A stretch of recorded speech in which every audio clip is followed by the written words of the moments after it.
Nous cherchons souvent des moyens de nous élever au-dessus de nos problèmes. Nous aspirons à un état de conscience supérieur, un point de vue d'où les luttes quotidiennes de la vie ne peuvent plus nous atteindre.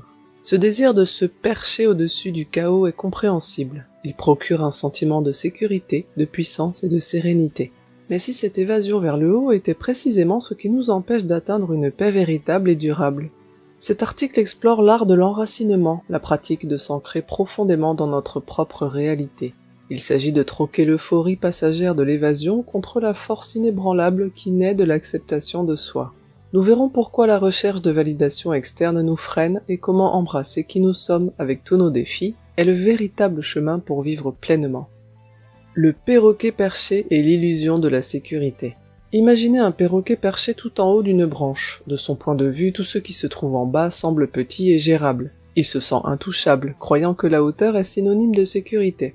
C'est souvent ainsi que nous abordons nos propres difficultés. Nous adoptons des pratiques ou des états d'esprit qui nous sortent de notre réalité immédiate, créant un sentiment de détachement. Lorsque nous sommes dans cet état élevé, nous nous sentons plus éloquents, moins craintifs et en contrôle. Le problème, c'est que ce sentiment est temporaire. Le perroquet, concentré sur le monde en dessous, ne voit pas les dangers qui peuvent venir d'en haut ou même du sol. Il a simplement déplacé sa perspective, pas éliminé les risques. Essayer de vivre dans un état de perchage permanent, c'est comme tenter d'exister dans une euphorie spirituelle constante. Cela nous déconnecte de nos fondations et finalement, la chute est inévitable et douloureuse. La véritable force ne se trouve pas en évitant l'impact, mais en développant la résilience pour y faire face. Cela nous demande de descendre de la branche et de planter fermement nos pieds sur terre. Sortir de la salle de classe de la vie. Beaucoup d'entre nous sont coincés dans un état d'esprit forgé pendant nos années d'école. À l'école, les règles sont simples. Suivez les instructions, donnez les bonnes réponses et vous serez récompensé par de bonnes notes et l'approbation des autres. Ce système crée une association puissante entre la validation externe et l'estime de soi. Nous apprenons à désirer la bonne note dans tous les aspects de notre vie. Le monde réel, cependant, ne fonctionne pas comme une salle de classe. Il n'y a pas de bonne réponse universelle ni de barème de notation simple pour le succès. La vie est désordonnée, subjective et en constante évolution. Ce qui plaît à une personne peut en décevoir une autre. Essayer d'obtenir une bonne note de la part de tout le monde est une tâche impossible et épuisante. Cette quête constante d'approbation nous empêche de devenir autonomes. Nous cherchons une figure de maman chez nos partenaires, un patron pour nous donner des directives claires, ou un système qui nous dit exactement quoi faire. Nous évitons de prendre la pleine responsabilité de nos vies parce que nous avons peur d'obtenir une mauvaise note, d'être jugés, mal aimés ou perçus comme un échec. Il est temps d'obtenir notre diplôme de cette façon de penser et de réaliser que nous sommes à la fois l'élève et l'enseignant de notre propre vie. Le seul validateur qui compte, c'est vous. L'un des changements les plus importants dans le développement personnel est de comprendre que vous êtes le juge ultime de votre propre vie. Votre bonheur et votre épanouissement ne sont pas déterminés par un comité, ils sont déterminés par vous. Dans le monde réel, quoi que vous fassiez, quelqu'un trouvera cela brillant et quelqu'un d'autre trouvera que cela laisse à désirer. Il n'y a pas de consensus universel sur ce qui constitue une bonne vie. Le seul bulletin de notes qui compte vraiment est le vôtre. Votre vie vous semble-t-elle juste? Vos choix sont-ils alignés avec vos valeurs et vos désirs? C'est là que commence la véritable acceptation de soi. Il s'agit d'embrasser ce qui vous rend heureux, même si cela semble peu inspirant ou moyen aux yeux de quelqu'un d'autre.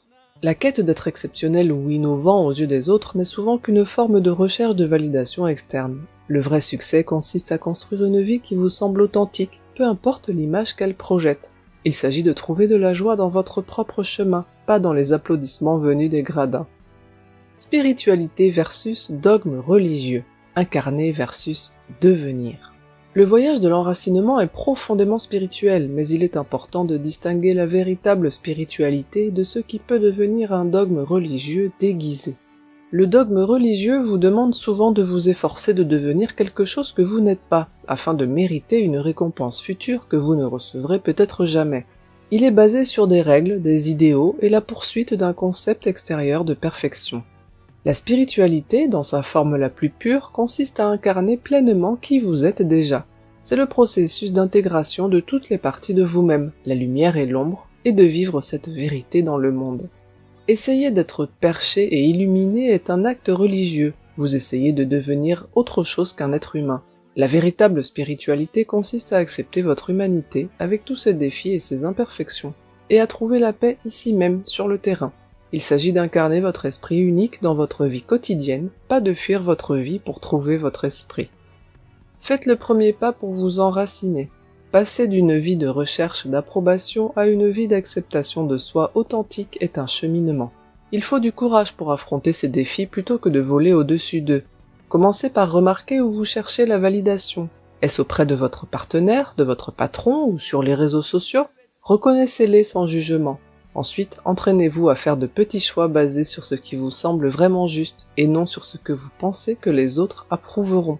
Acceptez l'idée qu'être moyen ou même insipide aux yeux de quelqu'un d'autre est tout à fait acceptable, tant que vous êtes heureux. Le but n'est pas d'impressionner le monde, mais de construire une vie que vous aimez vivre. Enracinez-vous dans votre réalité, acceptez qui vous êtes, et vous trouverez une force et une stabilité qu'aucune euphorie passagère ne pourra jamais offrir. J'aurais voulu être un artiste.